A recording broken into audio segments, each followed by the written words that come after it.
Alatri. The Acropolis and its mysteries. Stardust in its DNA.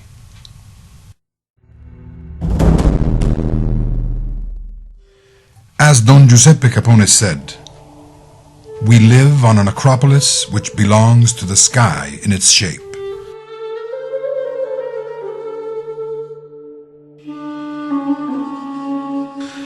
Alatri's proto-historic origins are closely linked to a people, the Hernici, the most ancient lineage of the Italics. With the Roman expansion and the entrance into the Fidus Cassianum in 484 BC, the city first formed an alliance with Rome, and then became a municipium later in 90 BC.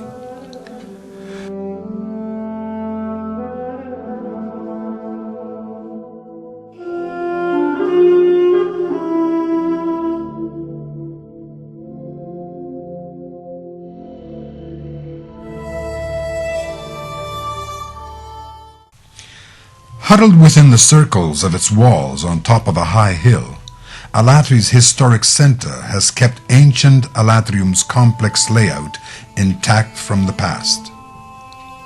The whole urban area is an intricate maze of medieval noble streets and picturesque alleys which, from the town's gates, lead to the heights of the imposing Acropolis.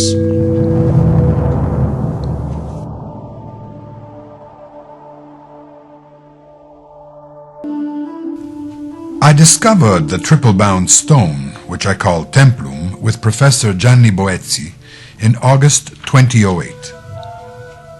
I first wondered if it had been oriented astronomically.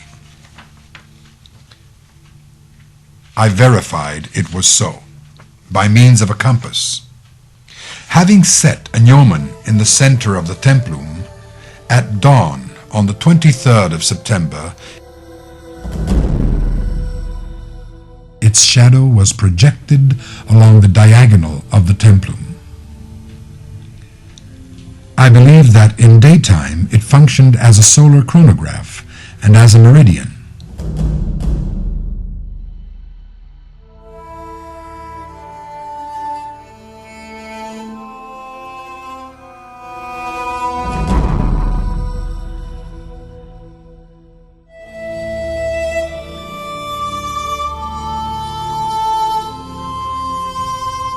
At nighttime, it could become much more, an instrument indicating the position of the stars.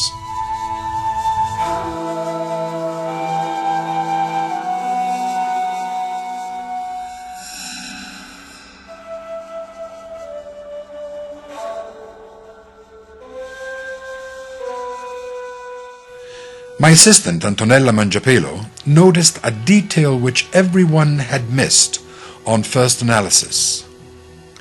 On the graffiti, there are two arrows pointing southeast on the northwest-southeast line. The same two arrows point towards the volcano Vesuvius.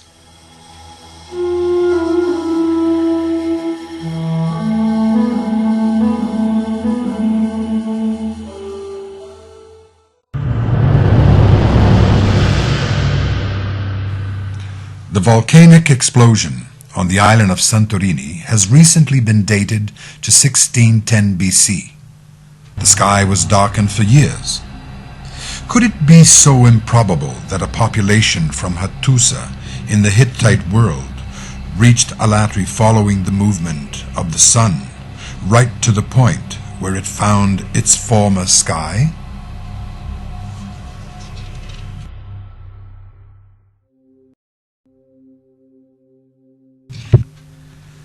In my investigations, which are still in progress, I discovered that the minor gate, with the three phalluses, symbols of fertility, during the equinoxes is entirely crossed by the sun reaching Via Gregoriana, which confirms that the gate is oriented in such a way as to indicate the seasons as they follow one another.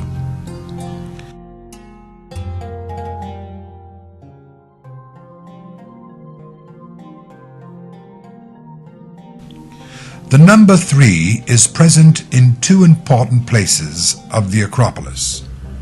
On the minor gate, there are 3 phalluses, and on the southwest side there are 3 niches.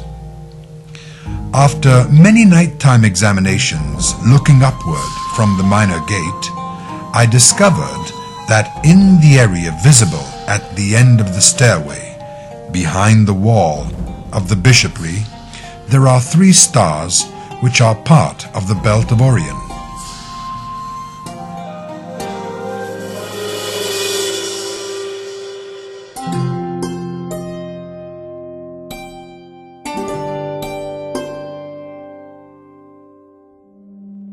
I believe that the minor gate could have had the function of a gigantic telescope.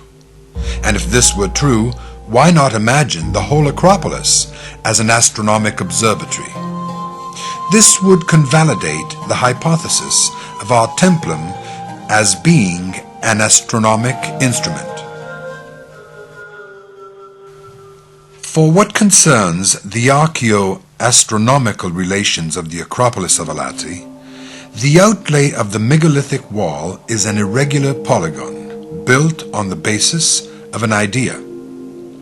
In Don Giuseppe's own words, I state that its builders were inspired while they were looking in a sky full of stars at the constellation of Castor and Pollux, the Gemini, in which the brightest points draw a shape which is really quite similar to that of the Acropolis. Besides, the studies on the astronomic alignments of our territory, which link several pyramids in the world to Alatri with a maximum error of 2 degrees, such as the megalithics Karnak, Alatri, Giza, La Mecca, and the Alatri-Hattusa megalithic equinoctial line, both discovered by Leonardo Malentacchi, have still not been fully investigated. And the Alatri-Visocco-XI'AN solstitial lines, I have verified that on the equinoxes, observing from the minor gate, the sun sets between Fumone and Montelungo, another implicit reference to the fecundation of the earth, feminine element, on behalf of the sun, male element. In Egypt, there is the Akhet hieroglyphic, which Giulio Magli suggests as taking its name from the fact that the sun, on the summer solstice, sets between the pyramids of Cheope and Khephren.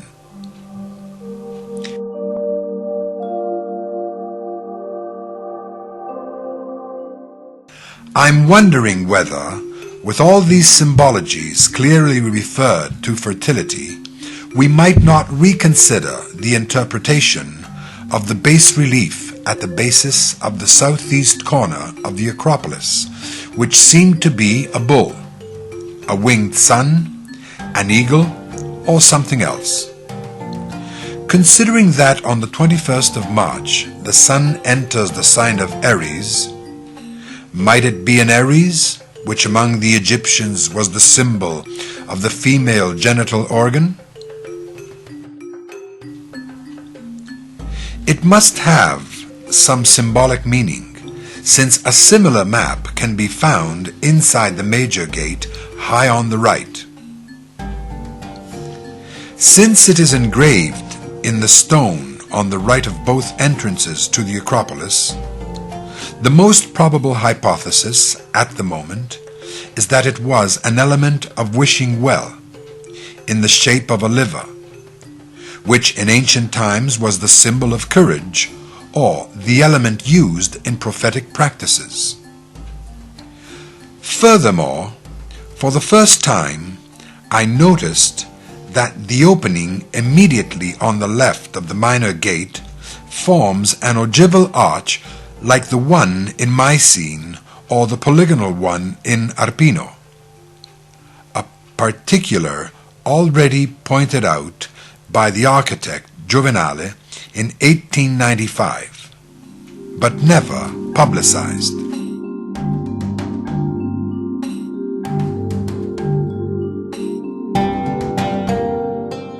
I know for sure that the two entrance gates to the Acropolis were built according to the rule of the Golden Section, as stated by Professor Mario Ritarossi in Alatri in 1999. I believe that the Golden Section is not only present in the measures of the gates. Observing the structure of the Acropolis on the basis of the survey by Giovenale in the 19th century, I am ever more convinced that there is a divine harmonic presence being deliberately expressed in the proportions of the walls of the Acropolis. After verifying several measurements, I realized the Acropolis of Alatri was entirely built according to the rule of the Golden Section, or divine proportion. The figure in the relationship existing among all its measurements is always 1.618, the figure known as the golden number. Leonardo Malentacchi is extending my research and has informed me that he believes the Acropolis of Alatri, from the original point of the ancient temple, could be assimilated to a Fibonacci logarithmic spiral. The inscribed squares have sides dependent on the GS relationship. Many walls seem to be able to rotate in the same manner and with the sides in the same relationship.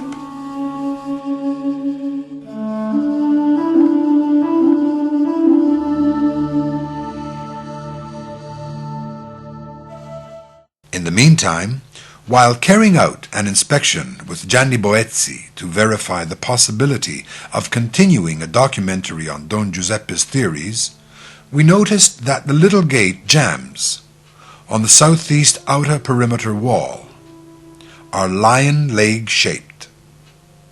We find the same situation with lion elements at the basis of the jambs in megalithic gates in Hattusa, capital of the Hittite Empire. The lion figure can also be found on the gate of Mycene. Who built the megalithic walls of Alatri? The question finds no answer at the moment. In reference to this aspect in his preface to La Progenie Etea, 2009, Professor Giulio Magli writes, "The Acropolis of Alatri is usually attributed to the Romans with the typical haste of a certain official archaeology. The sure thing, though, is that we do not know for certain neither its age, nor its purpose, nor its makers." What should we think of official archaeology, which continues denying the ancientness of the walls, dating their construction to the Romans? At this point, the archaeologist Father Cesare De Cara has the answer.